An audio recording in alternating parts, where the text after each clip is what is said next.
It was exactly 1:03 a.m. when my phone began to ring. The sound cut through the silence of my small, dimly lit room like a blade. I blinked awake, groggy, irritated, until I saw the name flashing across the screen. Daniel. My heart stopped. For a moment, I thought my eyes were playing tricks on me. I rubbed them, leaned closer, and there it was again. His name, clear as day. My son's name. The same name I hadn't seen light up my phone in 10 long years. The same name engraved on a headstone I visit every year on his birthday. My hands began to shake. I didn't even realize tears had already begun streaming down my face. The phone kept ringing, each vibration feeling like a pulse of the past coming alive again. I whispered, "No, it can't be," but something deep inside me, a mix of fear, hope, and desperation, made me answer. "Hello?" My voice trembled, barely audible. At first, there was only silence. Just the faint crackle of static, like someone breathing through a bad connection. I could hear my own heartbeat pounding in my ears. Then faintly, so faintly I almost thought I imagined it, a voice whispered, "Mom." Every bone in my body froze. It was his voice. His exact voice. Not the grown man he would have been, but the voice I remembered from the night he left this world, a young boy's voice, soft, warm, trembling. I covered my mouth, sobbing. "Daniel, is that Daniel, baby? Is that you?" He didn't answer right away. I could hear something like wind or maybe waves behind him. Then the voice came again, fragile but real. "Mom, I'm sorry, I didn't mean to leave you." I fell to my knees, clutching the phone. "No, no, no, don't say that, sweetheart. You didn't do anything wrong." My words came out broken. "Where are you? What's happening?" The line crackled, the sound fading in and out. "It's dark here," he whispered, "but I see you. You're sad all the time. Don't cry for me anymore." "Daniel," I cried, louder this time, panicking as the static grew stronger. "Please don't go. Please tell me where you are." Then for a split second, I thought I heard something else, a man's voice, older, deeper, calling his name in the background. And just like that, the line went dead. The screen went black. I tried calling back immediately, my fingers shaking, but the number said unavailable. Not disconnected, not unknown, just unavailable. I sat there staring at the phone, my whole body trembling. For 10 years, I'd prayed for a sign, any sign, that my son was at peace. But now that something had finally happened, I didn't know whether I'd just spoken to his spirit or something else entirely. The next morning, I couldn't shake it off. The sound of his voice kept replaying in my mind. I went to his room, still just as I'd left it a decade ago. The old baseball glove, the posters, the half-broken night lamp he refused to throw away. Dust covered everything, but his presence, it was there, thick in the air. I sat on his bed and whispered, "If that was really you, Daniel, please, give me another sign." And then from the corner of the room, something fell. A framed photo. Our favorite one had slipped from the shelf. I picked it up, heart racing. It wasn't shattered, it had simply landed face down. When I turned it over, I saw something that made my blood run cold. A small, fresh fingerprint, smudged in the corner of the glass. A child's fingerprint. I hadn't touched that frame in years.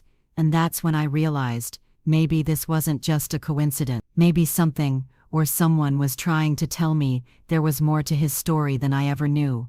The next few nights, I couldn't sleep. Every creak in the house made me jump. Every shadow seemed alive. I kept the phone beside me on the pillow, waiting, half terrified, half desperate, for it to ring again. It didn't. By the third night, I decided to do something I hadn't done in years. I drove to Daniel's grave. It was cold, the kind of cold that clings to your bones. The cemetery was quiet, blanketed by mist. My headlights stretched across rows of headstones until I saw his Daniel Moore, 203. And if you're out there somewhere, please, just give me a sign, anything.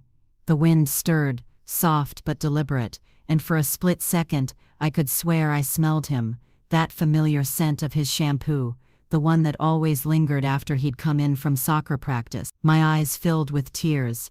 "I miss you so much, sweetheart." I sat there for a long time, talking to him like I used to, about my days, about how lonely it had been since he was gone. The silence didn't answer, but it felt like he was listening. As I stood to leave, I noticed something at the base of the headstone, a folded piece of paper, slightly damp from the dew. I frowned, picking it up carefully. The edges were crinkled, but the writing was still visible.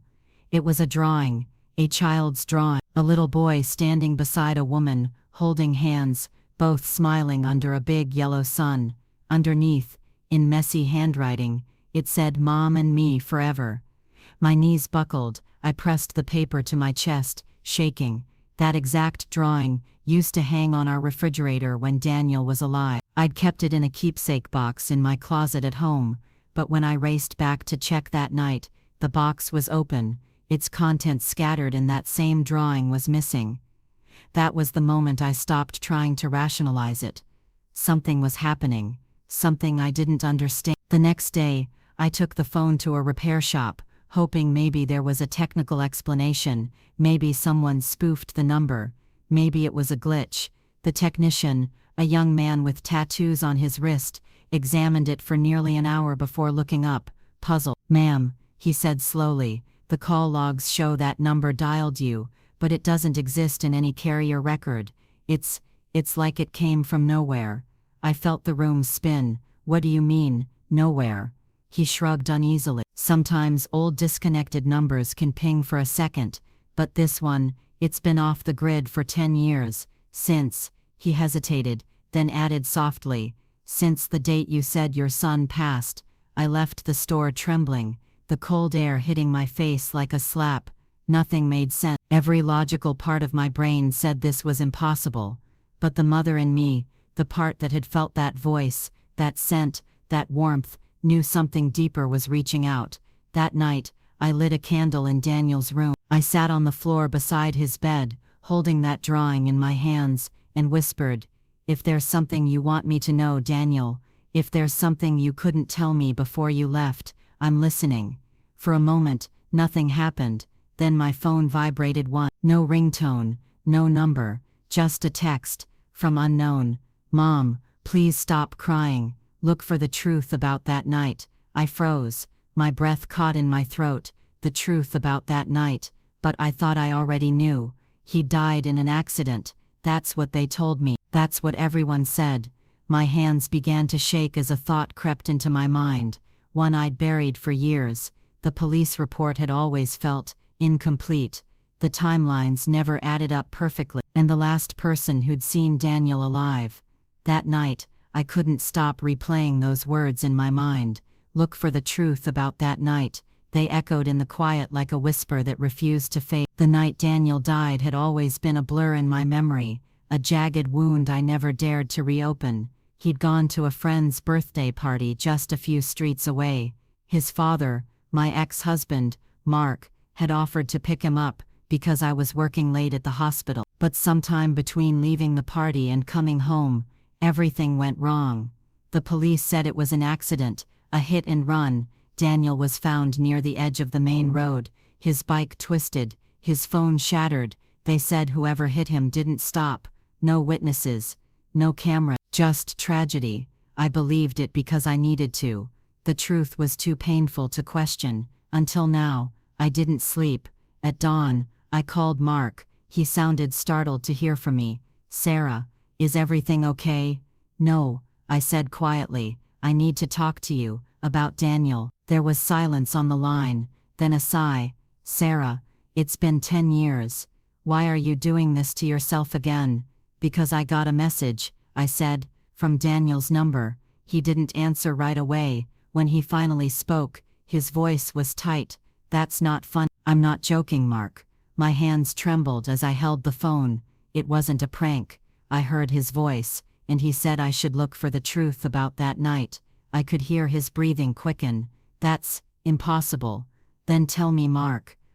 Was there something you didn't tell me?" He paused. "I told you everything." But his tone betrayed him. He sounded defensive, uneasy, like someone afraid of being cornered by ghosts he'd tried to forget. "Please," I said softly, "if there's even the smallest thing you've kept from me, I need to know." He hesitated for what felt like forever. Then he whispered, "Meet me tomorrow. Same place we used to take Daniel for ice cream, 6 p.m. Before I could say another word, he hung up. All day, my mind was racing. I dug through old files, the police report, news clippings, even the detective's notes. Something in me had shifted. I wasn't grieving anymore. I was searching. When I got to the ice cream shop that evening, Mark was already there. He looked older, tired, with streaks of gray in his hair and guilt in his eyes. We sat down at a corner table. For a long time, neither of us spoke. Finally, I broke the silence. "What aren't you telling me?" He rubbed his temples, looking haunted. "I didn't lie," he said quietly. "But I didn't tell you everything either." I leaned forward, my heart pounding. "Go on." He stared at his hands. "That night, I was late picking him up, by about 20 minutes. When I got there, he wasn't outside. His friends said he left on his bike because he didn't want to wait anymore." My stomach twisted. "I know that part. It's in the report." He nodded. "But what the report doesn't say is that when I finally found him, before the paramedics arrived, he was still alive." I froze. "What?" Tears welled in his eyes. He looked at me and said, "Dad, I didn't mean to." Those were his last words. "And I never told you because I didn't understand what he meant. I didn't want to make you live with more questions than answers." I could barely breathe. "Didn't mean to what?" Mark shook his head. "I don't know. But there's something else. A few months ago, the old detective on the case called me. He said new information came up. Something about the car that hit Daniel." My pulse quickened. "What kind of information?" She swallowed hard. "They traced a fragment of paint from the vehicle. It belonged to an old blue pickup truck. The same kind of truck that." He hesitated, his eyes flicking to me. "That what, Mark?" I demanded. "The same kind of truck that used to belong to your brother." The world tilted. My brother, David, the one person who'd been with Daniel at that party, the one who'd helped organize it, the one who'd comforted me at the funeral, saying over and over that it wasn't anyone's fault, the one who'd left town a few weeks later and never came back. My throat tightened. "You're saying my brother?" "I don't know," Mark said quickly. "I'm saying it's a coincidence that doesn't feel like one anymore." I sat there in stunned silence, my mind spiraling. All this time I'd thought I'd buried my son, but maybe I'd buried the truth instead. And if Daniel's voice was really reaching out to me from somewhere beyond, maybe he was trying to tell me exactly who had taken him away. The next morning, I woke with a knot in my chest that wouldn't loosen. The world felt quieter than usual, as if it too was waiting for something to break. My brother's name echoed in my mind, like a secret I wasn't supposed to know.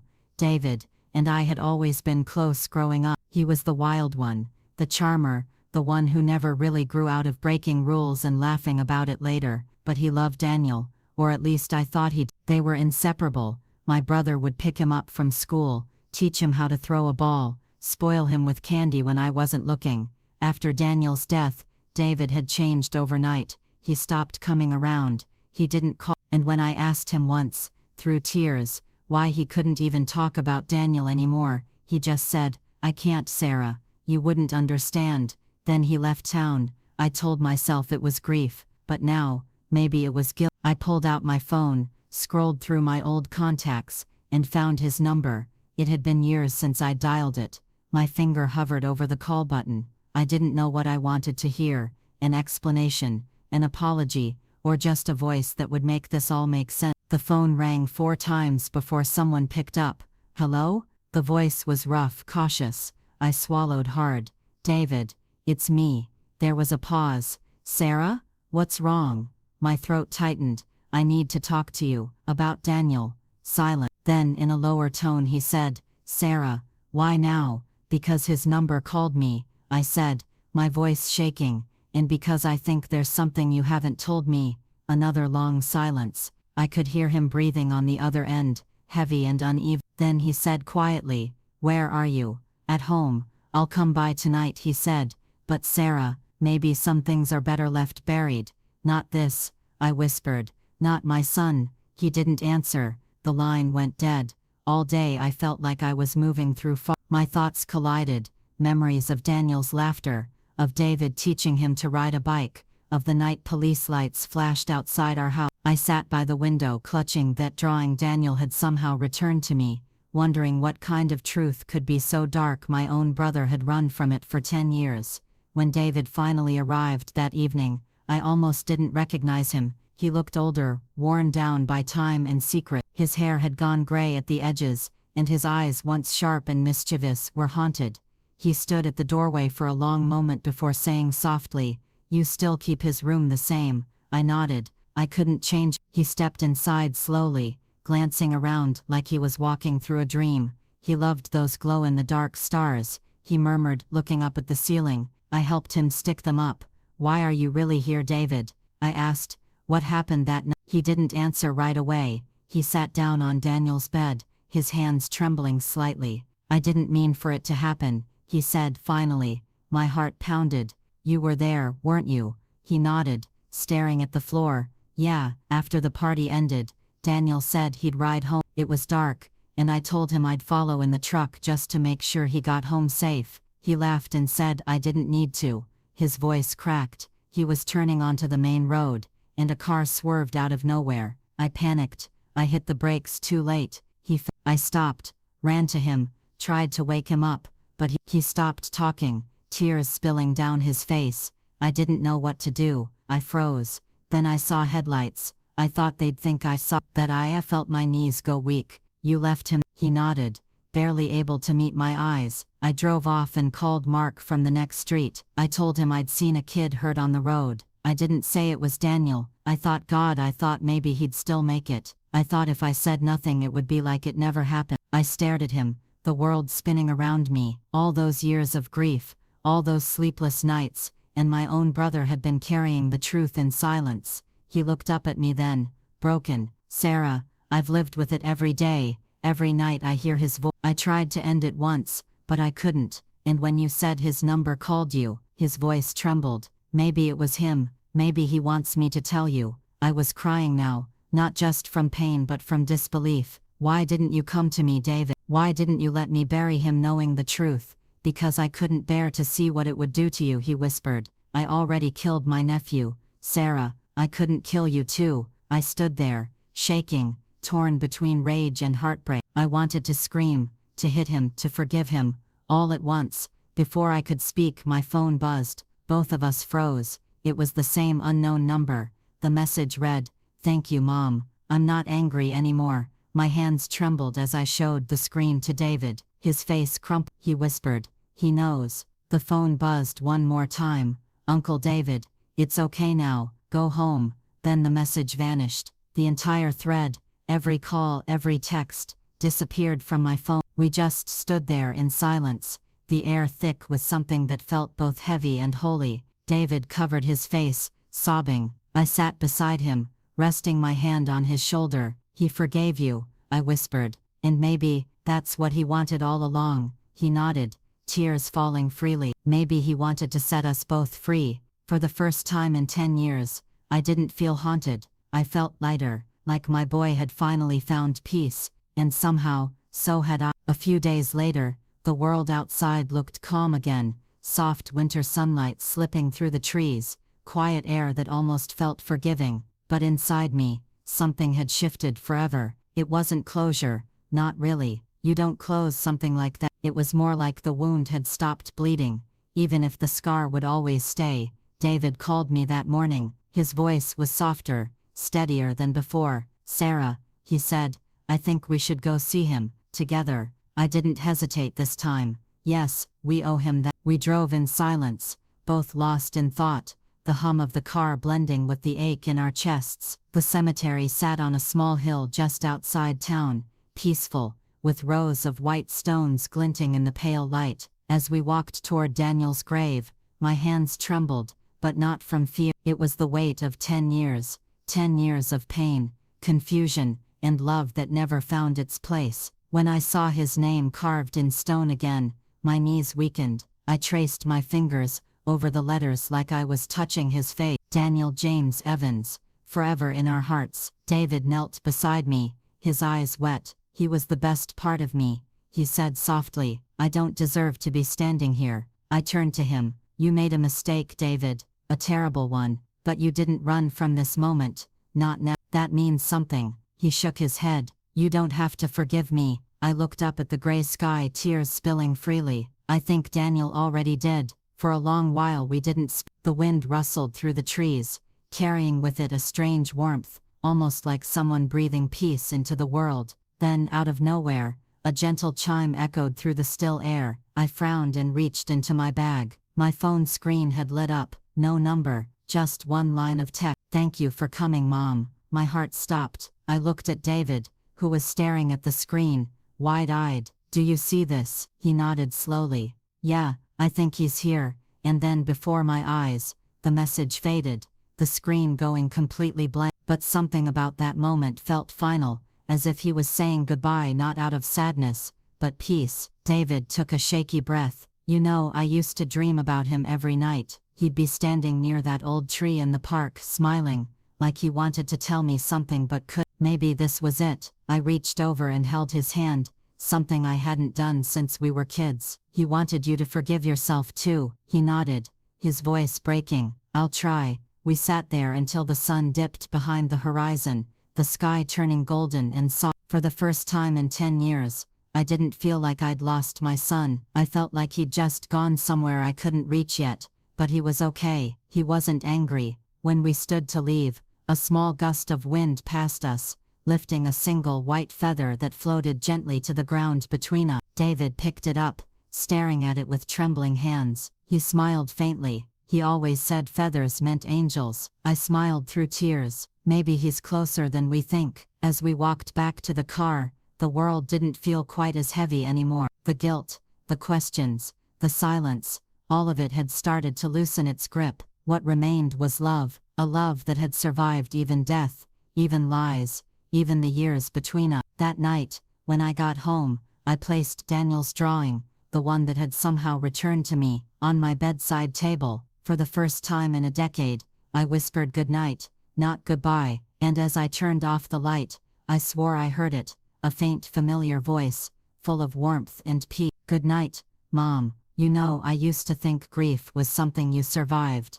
something that eventually faded with time, like an old scar, but it doesn't. It becomes a part of you, quiet, heavy, but still alive. It changes the way you see everything. For 10 long years, I carried a pain that I thought was mine alone. I cried until I had no tears left. I screamed into empty rooms, and I begged for just one more moment, one more chance to hear his voice, and somehow, in the strangest, most impossible way, I did. That night, when Daniel's number called me, I thought it was a cruel trick, but now I know, it wasn't a prank, or some random glitch. It was my son, reaching through the veil, not to haunt me, but to heal me, to tell me that love doesn't end when a heartbeat stops, that forgiveness can reach even the places we think are too broken to fix. My brother, David, he made a mistake that shattered all of us, but my son, my sweet boy, he forgave him, he forgave us, and in that forgiveness, I found something I'd lost a long time ago. I'll never stop missing him, I'll never stop wishing I could hold him just once more, but I've learned something I want you to remember. If you've ever lost someone you love, they don't leave us, not really, they find ways, soft ways, to remind us they're still here. In a song, in a dream, in a whisper that comes when the world is quiet. They live in the space between one heartbeat and the next. So when the night feels too heavy, when the grief feels endless, listen, because sometimes, love speaks from the other side, and when it does, you'll know. Wasn't me.